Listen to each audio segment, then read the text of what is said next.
महाराज ने सबसे बढ़िया काम क्या किया, पहले तो गुरु के वचनों पे गुरु जी ने मंत्र दिया, उस मंत्र का जाप किया। आजकल आप लोग गुरु मंत्र पर जाप नहीं करते, गुरु मंत्र का। आपको गुरु वचनों, पहले क्या था, गुरु वचनों पे लोगों को भरोसा हुआ करता था। सबसे पहला भक्ति का पड़ाव क्या है, पहला पाठ, भक्ति का पहला पाठ है गुरु वचनों पर भरोसा। गुरु जी ने कह दिया कि सच बोलना है तो सच बोलेंगे, गुरु जी ने कह दिया कि मंत्र का जाप करना है, जाप करेंगे। अब आजकल गुरु जी जो कहते हैं वो लोग सुनते ही नहीं, बस वही नहीं करेंगे जो गुरु जी ने कहा, बाकी अपने मन से सब कर डालेंगे। तो कैसे लाभ होगा भाई? डॉक्टर ने जो कहा है उस हिसाब से दवाई खाओ, उस हिसाब से परहेज करो, आराम मिलेगा। आप डॉक्टर के हिसाब से चल ही नहीं रहे हैं, कैसे रोग ठीक होगा? तो नारद जी ने जो मंत्र दिया, जो विधि बताई, ध्रुव जी ने उस विधि का पालन किया। 5 महीने में भगवान सामने आ गए। ध्रुव जी ने कहा, भगवान ने शंख का स्पर्श गाल में कराया, पुत्र कुछ मांग लो। ध्रुव जी ने कहा, प्रभु मैं क्या मांगू आपसे? मां ने कुछ बोला नहीं कि क्या मांगना है। कहा, पुत्र जाओ, हम तुम्हें राजा बनाते हैं।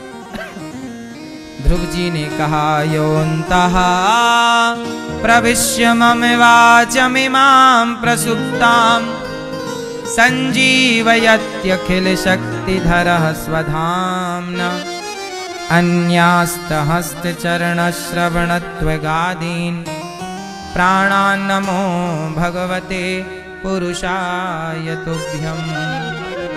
हे प्रभु मेरे अंतःकरण में बस जाइए, योऽन्तः प्रविश्य, मेरे भीतर प्रवेश कर जाइए। भगवान ध्रुव जी को वरदान दिए, ध्रुव जी राजा बने, राज सत्ता का पालन किया। उनके भाई को यक्षों ने मारा, ध्रुव जी ने भी यक्षों को मारा। मनु जी ने उपदेश किया और ध्रुव जी मृत्यु के सिर पर पांव रख के अंत में विमान पर चढ़ के भगवत धाम चले गए ध्रुव जी महाराज। ध्रुव जी ऐसे हैं जो शरीर के सहित भगवान के धाम जाते हैं, साथ शरीर। क्यों? भक्ति की ना।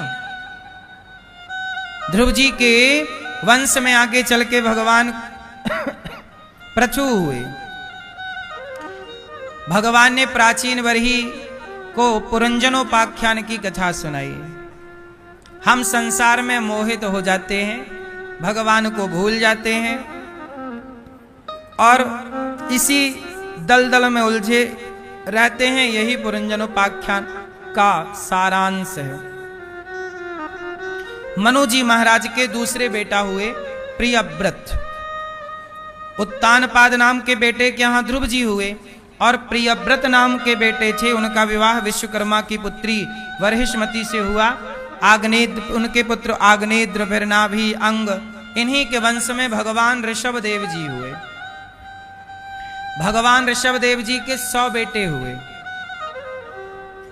भगवान ऋषभ देव जी के कितने बेटे हुए? 100 पुत्र। सबसे बड़े का नाम है भरत। एक दिन भरत जी के पिता ने उपदेश किया, नायम देहो देह भाजाम नलोके कष्टान कामान नरहते बिडभुजाम। ये मैया, ओ मोबाइल वाली मैया, कथा ना सुनना मेरी माँ, बस सेल्फी लेना। मैयाओं को मोबाइल ने बिगाड़ रखा है।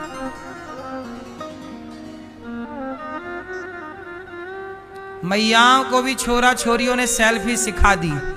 अब ये भी मोबाइल ऐसा लिए घूमती रहती। इनका फ्रेम बनता ही नहीं, कहां से आ रही है सेल्फी? कैमरा बाहर वाला चालू है और ढूंढ रही है अपने को। हम नहीं आ रहे महाराज, हम नहीं आ रहे। अब कैमरे नहीं पलटाना आ रहा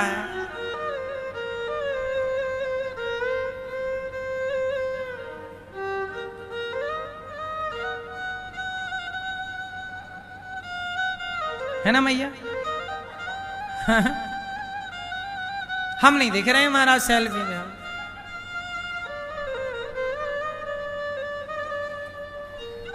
नायम देहो देह भाजाम नलोके कष्टान कामान नरहते विडभुजाम। ये तपो दिव्यम पुत्र का ये न सत्वम। भगवान ऋषभ देव जी ने अपने पुत्रों से कहा, शरीर क्यों मिला? ये मानव शरीर ईश्वर ने हमें क्यों दिया? क्या करने आए हो, क्या कर रहे हो, क्या करना था। सुंदर। भरत जी इतने प्रभावित हुए अपने पिता के उद्बोधन से। देखो, पहले का बाप अपने बेटों को उपदेश करता था, पहले का पिता क्या करता था, अपने बच्चों को उपदेश देता था। आजकल का बाप, उसे खुद को ही उपदेश पता नहीं है। आप लोगों के बच्चे भटक क्यों गए, इसका सबसे बड़ा कारण है कि बच्चे नहीं भटके, आप ही भटक गए। जब माँ बाप भटक जाएंगे तो बच्चे अपने आप भटक जाएंगे। माँ बाप अपना नियम ना छोड़ा होता, अपनी संस्कृति, अपने संस्कार ना छोड़े होते, तो बच्चों का इतना ह्रास ना होता। मैं आज बच्चों को दोषी नहीं मानता, मैं बच्चों के माता पिता को दोषी मानता हूं। और केवल मैं नहीं, चाणक्य भी दोषी मानते हैं माँ बाप को। चाणक्य लिखते हैं माँ बाप के लिए कि माता शत्रु पिता वैरी, ये न बालो न पाठिता, न शोभते सभा मध्य हंस मध्य व को यथा।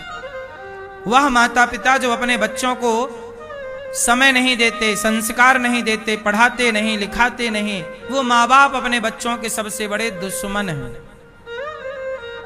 बच्चों का सबसे बड़ा दुश्मन कौन?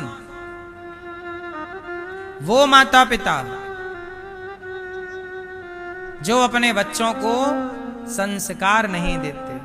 अब जैसे आपके बच्चों को, आपके घर में कोई संत आता है ना, तो आपके बच्चे उन संत को प्रणाम कैसे करते हैं? आपको बोलना पड़ता, बेटा पांव छुओ। ये आप पास हो कि फेल हो? फेल हो। आपको बोलना पड़ा कि बेटा पांव छुओ। हमारे माँ बाप को तो नहीं बोलना पड़ता, कोई संत आते हैं कि पांव छुओ, हम लोग खुद अपने धर्म को निभाते हुए पांव छूते हैं। फिर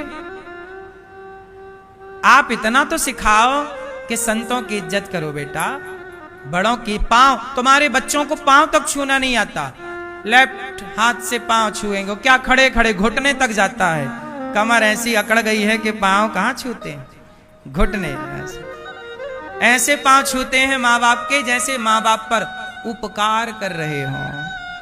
संतों के तो छोड़ दो, तुम्हारा बेटा तुम्हारे ही पांव नहीं छूता। कैसे छूता है तुम्हारा बेटा पांव, बताओ?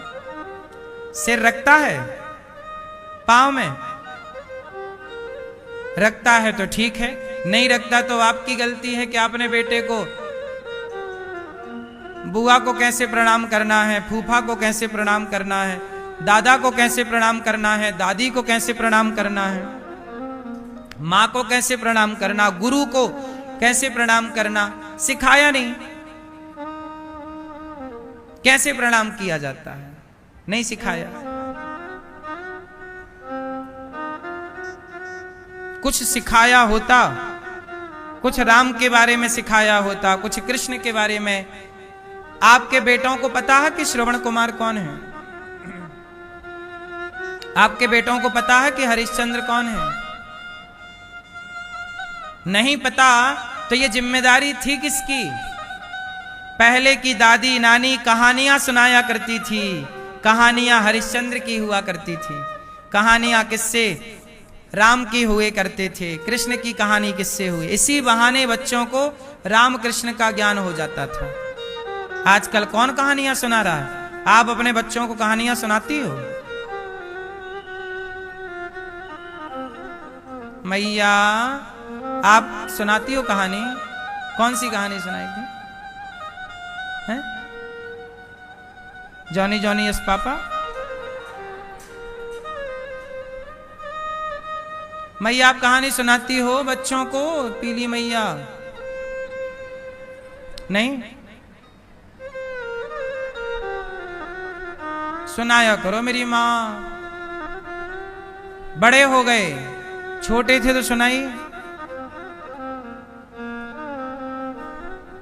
छोटे थे तब भी नहीं सुनाई। नहीं सुनाई इसलिए जल्दी बड़े हो गए, सुनाते थे थोड़ा लेट बड़े होते।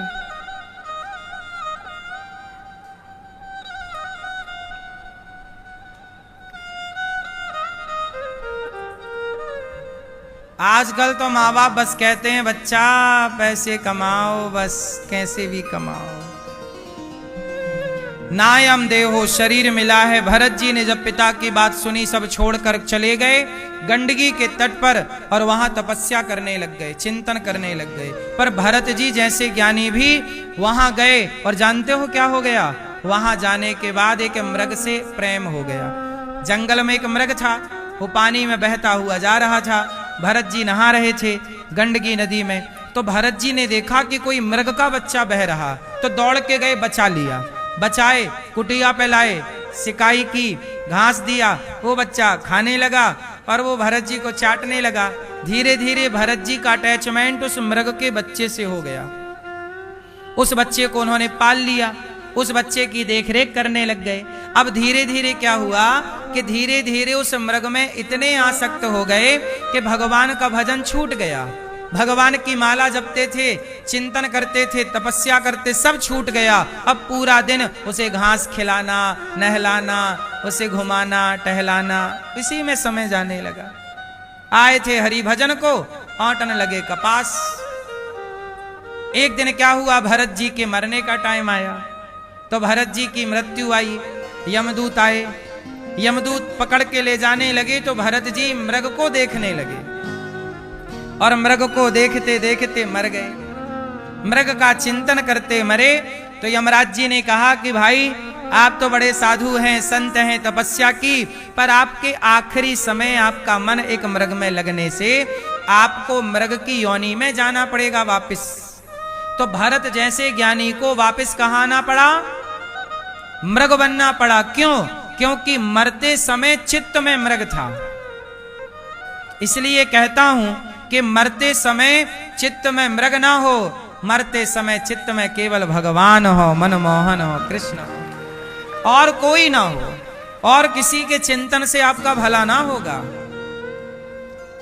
आखिरी टाइम पर है खेल, याद रखना मेरी मां, एक नंबर ना आए ना, एक नंबर में बच्चे हार जाते हैं, फेल हो जाते हैं। सारे सालों साल की मेहनत एक नंबर के कारण रह जाती है। क्यों? ये बात सही है कि गलत है? बोलो हाँ।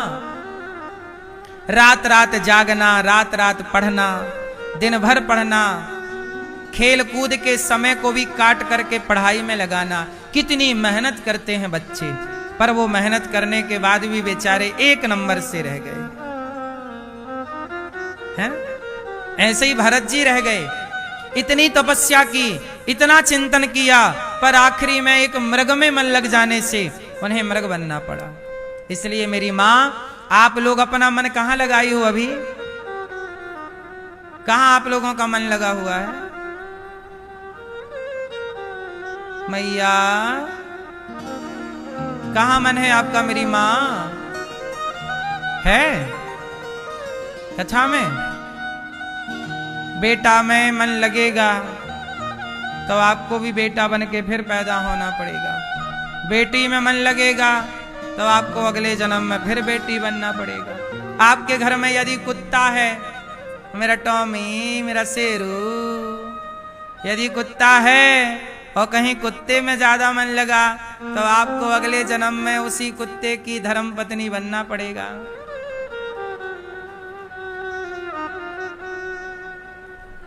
नहीं बनना पड़ेगा? कुत्ते की धर्म पत्नी का नाम क्या है? हाँ वही बनना पड़ेगा।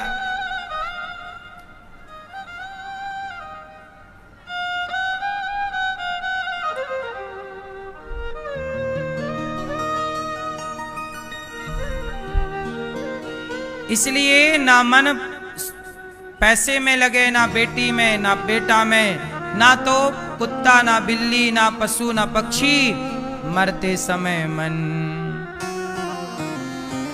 इतना तो करना स्वामी जब प्राण तन से निकले, गोविंद नाम लेकर मेरे प्राण तन से निकले। आना जरूर आना, राधे को साथ लाना, मुरली मधुर बजाना, जब प्राण तन से निकले। तो मरते समय केवल भगवान का चिंतन।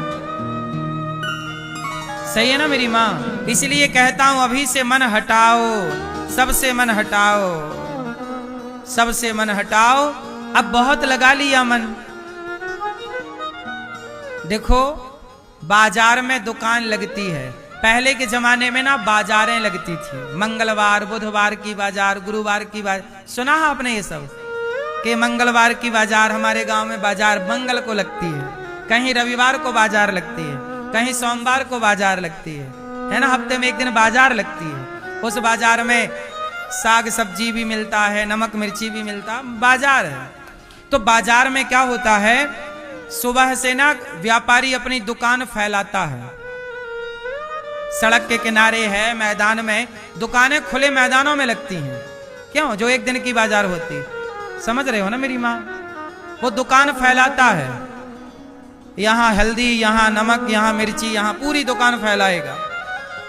लेकिन जब शाम होगी ना तो वो अपनी सारी दुकान क्या करता है?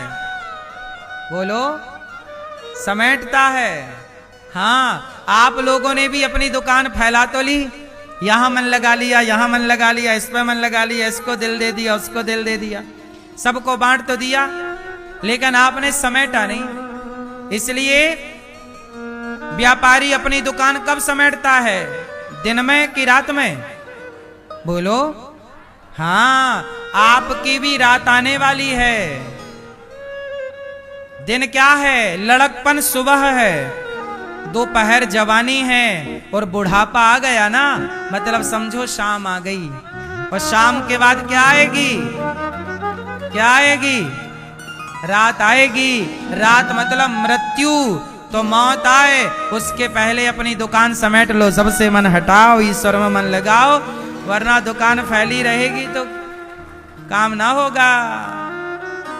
हिसाब किताब कैसे करोगे? तो शाम होते ही, रात होते ही जल्दी दुकान समेट लो। मौत आ गई, समय कम बचा है, सिर पे मौत नाच रही है, अब जल्दी से समेटो। फैलान तो फैला ली, सब में मन लगाया। कहां कहां मन लगा है आपका? मैया,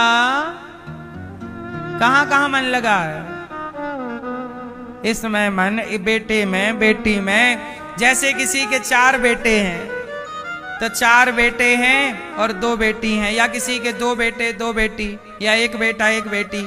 तो बेटा में भी मन लगा है और बेटी में भी मन लगा। और बेटा बेटी के जो बच्चे हैं उनमें और मन लगा। दादी बोलती है मेरा पोता मेरे बिना रहता नहीं है। हाँ,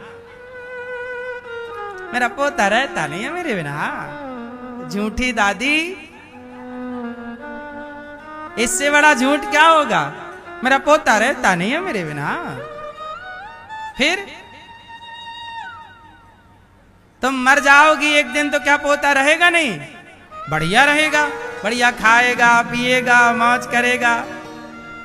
ये तुमने गलत फहमी पाल रखी, मेरा पोता रहता नहीं, मेरी पोती नहीं रहती। हाँ, मेरे साथ सोती है मेरी पोती, मेरा पोता मेरे बिना रोता रहता रोता रहता। हाँ।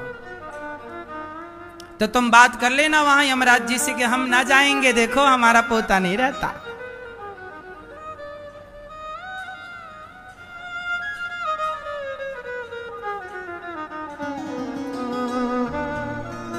ये सब बंधन हैं, सब लोग रह लेते हैं सबके बिना।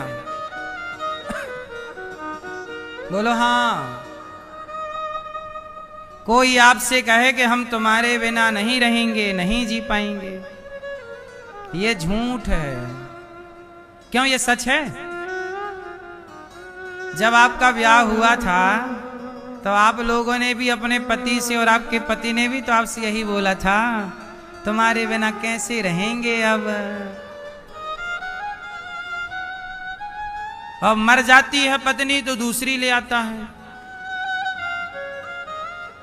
फिर ये सब झूठी बातें हैं कि हम तुम्हारे बिना कैसे रहेंगे। सबको रहना ही पड़ता है। दादी मरेगी, पोते को रहना पड़ेगा। और पोता को क्या, दादी है गई क्या फर्क पड़ता है उससे? वो तो मस्त खा पी के सो रहा है।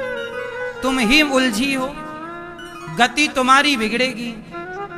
इसलिए मेरी माँ, ये उम्र, बाल पक गए, बुढ़ापा आ गया, दुकान समेटने का टाइम है, फैलान फैलाने का टाइम। मन भगवान में लगाओ। भरत जी ने मृग में मन लगाया, क्या गति हुई? मृग बन के आना पड़ा। अब मृग बन के जंगल में, उसी जंगल में घूम रहे हैं। वो जगह देख रहे हैं कि इस जगह में बैठ के हम तपस्या किया करते थे, हमने मृग में मन लगा लिया, लो हम भी मृग बन के आ गए। अंते यामति सागति। अब देखो,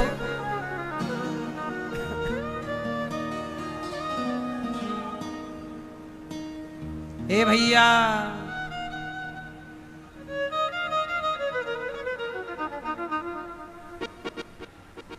भरत जैसे ज्ञानी तीसरा जन्म लेते हैं। मृग का शरीर छोड़ा और तीसरा जन्म क्या लिया? फिर मनुष्य बने। और जब मनुष्य बने तो भरत जी ने अब किसी से कोई बात नहीं की, चुप रहे, चुप रहे, चुप रहे। नाम पड़ा जड़ भरत। क्या नाम पड़ा? जड़ भरत नाम पड़ा। मूर्खों की तरह व्यवहार करते रहे। वो समझ गए ना कि ज्यादा बोलेंगे तो फंसेंगे, ज्यादा संसार में फंसे रहेंगे। तब भरत जी ने कोई बात नहीं की। भाइयों ने कहा जाओ खेत में धान बो दी है, चिड़िया उड़ाना। तो भरत जाए, चिड़ियों से बोले राम जी की चिड़िया, राम जी का खेत, खाओ री चिड़िया, भर भर पेड़ खाओ। भरत जी को घर से निकाल दिया। जंगल में एक जंगल के राजा ने भरत जी को देवी के मंदिर में बलि चढ़ाने के लिए झुकाया।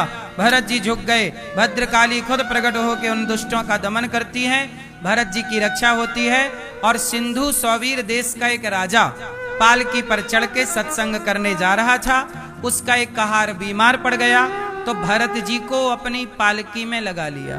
भरत जी राजा रहुगण की पालकी लेकर चले और चींटी कोई आ जाए, कोई जीव आ जाए तो भरत जी छलांग लगाते हैं कि मेरे पांव के नीचे कोई जीव हत्या ना हो जाए। एक बार छलांग मारी तो राजा रहुगण के सिर पे पालकी टकराई। तो राजा रहुगण बोला, क्यों रे, कौन उछल कूद कर रहा है? कहारों ने बताया, महाराज ये नया नया भर्ती हुआ है बिना इंटरव्यू का, यही उछल कूद कर रहा है। तो उसको बोला कि समझाओ। समझाया, भरत जी फिर भी ना माने। राजा बोला, अब मैं तुझे मृत्यु दंड दूंगा। अब मैं यहां थोड़ा ज्ञान की, भरत जी ने जो ज्ञान रहुगण को दिया वो जरा सा मैं आपको प्रसंग सुना दूं और मैं आपसे कुछ सवाल पूछूंगा, फिर आपको उसका उत्तर मिलेगा जिससे आपका ज्ञान और बढ़ेगा। अब बहुत सा मैया भैया, ए लाला, यहां तुम खड़े काहे हो जाते हो? बैठ जाओ मेरी माँ।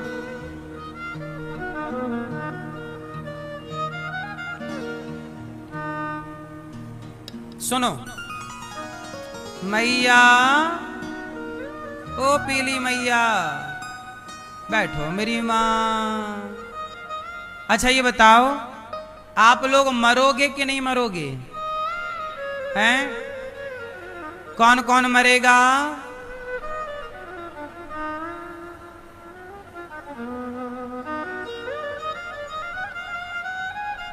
अच्छा हम आपको अमर बना दें तो? आप कहो तो आज हम आपको अमर कर दें, बना दें? किस किस को अमर होना है?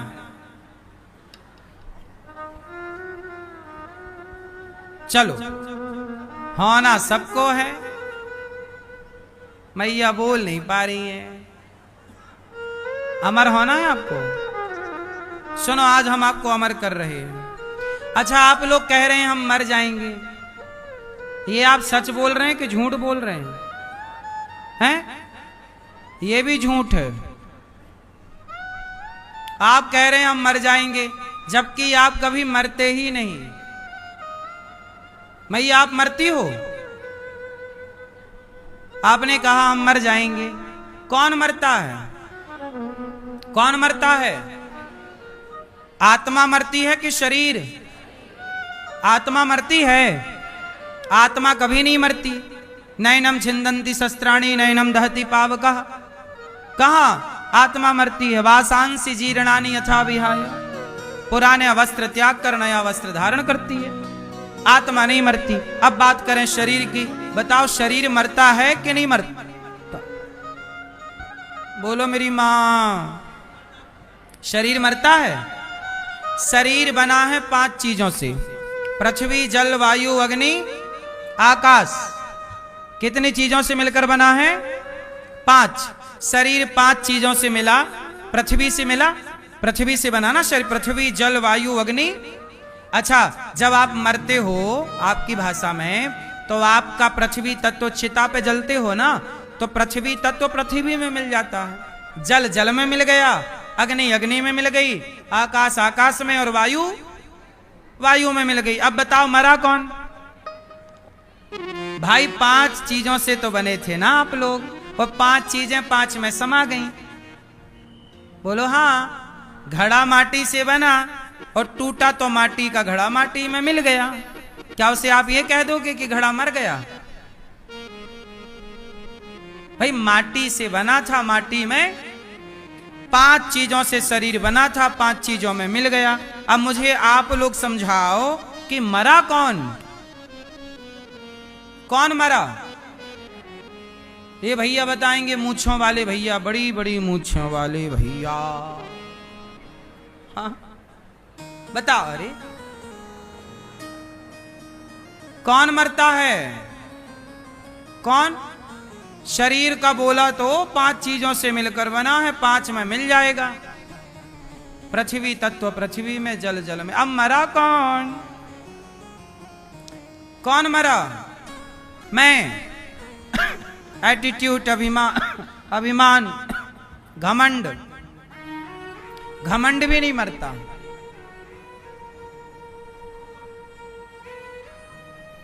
कौन मरा?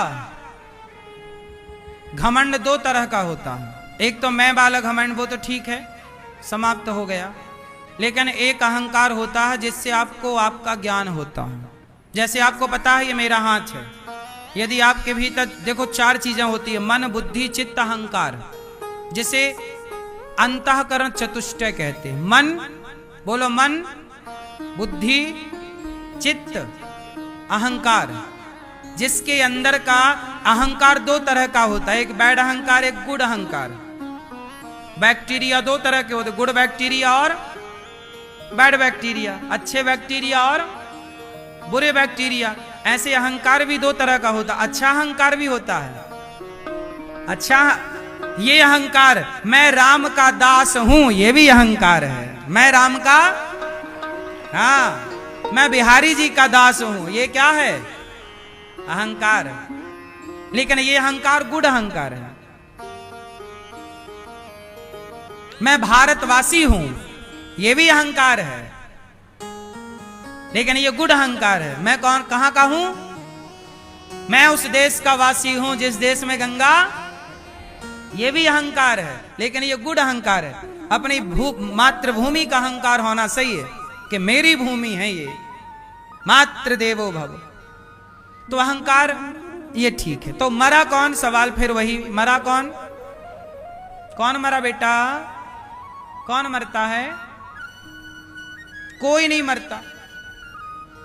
आत्मा ईश्वर से आती है, ईश्वर का अंश है, ईश्वर में जाती है, ईश्वर में मिलती है। शरीर बना 5 चीजों से, 5 चीजें 5 में मिल गई। मरा कौन?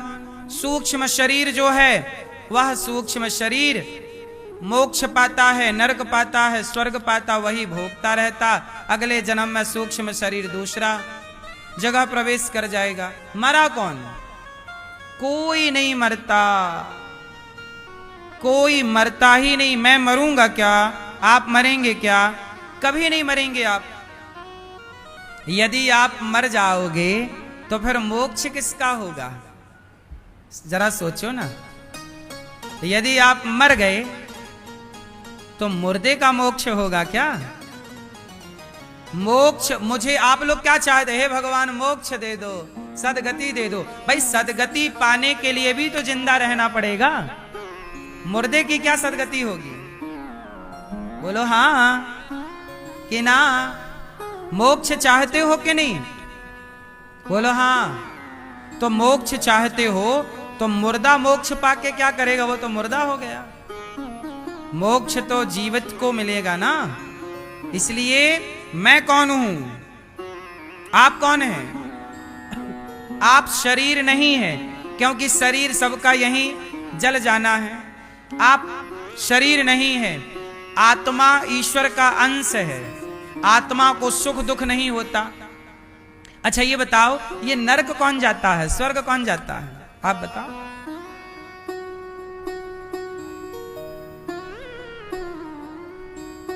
नरक कौन जाता है?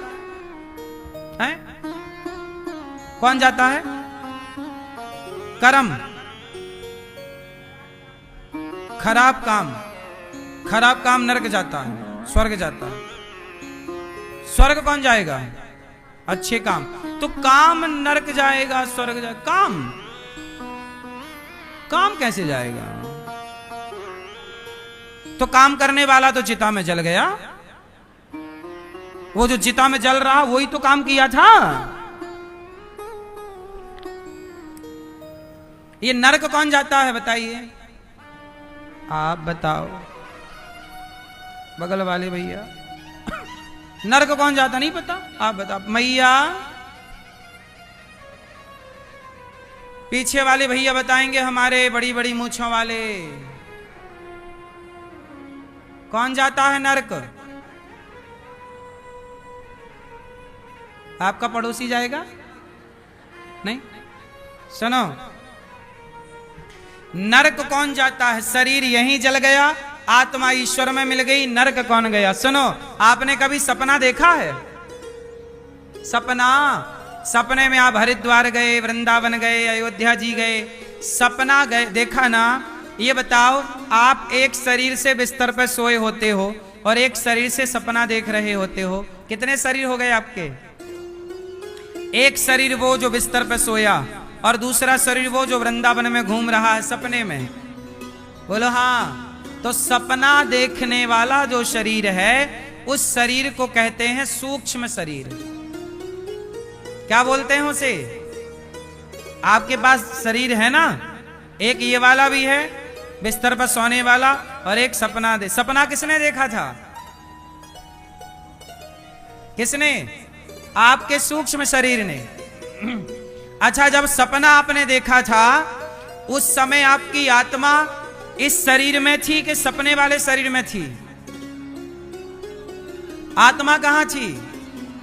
यदि आत्मा सपने वाले में चली जाती तो यह शरीर मर ना जाता? आपकी भाषा में मर जाता। इसका मतलब आत्मा यहीं रहती है। आत्मा इस शरीर को जब छोड़ती है तो उसी को आप लोग मानते हो मर गया। जबकि जो सपना वाला शरीर है, उस शरीर को आत्मा की जरूरत नहीं है। बोलो हाँ। स्वप्न को देखने वाला जो शरीर है, उसे आत्मा की जरूरत, उसे आत्मा की जरूरत नहीं है। वो सेल्फ डिपेंड है, आत्मनिर्भर है। क्योंकि आत्मा एक है और आप एक शरीर सोया था कमरे के अंदर और एक घूम रहा था वृंदावन में। तो आत्मा तो या उसमें होती तो ये मर जाता, और इसमें है तो वो चल रहा है। इसका मतलब वो सेल्फ डिपेंड है। क्यों? क्योंकि उसमें मन प्रधान है। क्या प्रधान है? सूक्ष्म शरीर बनता है चार चीजों से: मन, बुद्धि, चित्त, अहंकार। जब आप सपना देखते हो तो वो मन में सोची गई बातें सपने में दिखती हैं।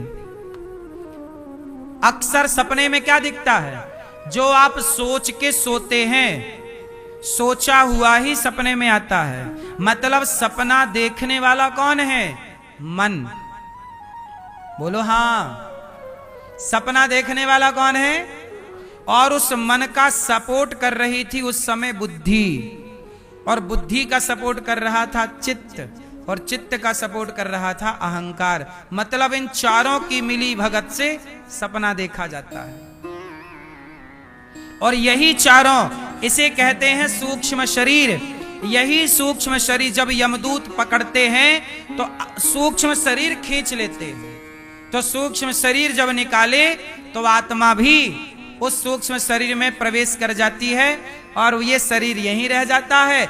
यमदूत उस शरीर को ले जाके यमराज के सामने पेश करते हैं कि इस जीवात्मा ने इतना पाप किया, इतना पुण्य किया। जो आपने पाप किया वो पाप का दंड नरक में मिलेगा, जो पुण्य किया उसके फल भोगने स्वर्ग में जाओगे। और ये आपके पाप पुण्य वहां अलग अलग होते हैं कि आपके माना कि 5 किलो पाप निकले और किलो 2 किलो पुण्य निकले। आपके कितने पुण्य निकलेंगे भैया? आपके कितने पुण्य निकलेंगे?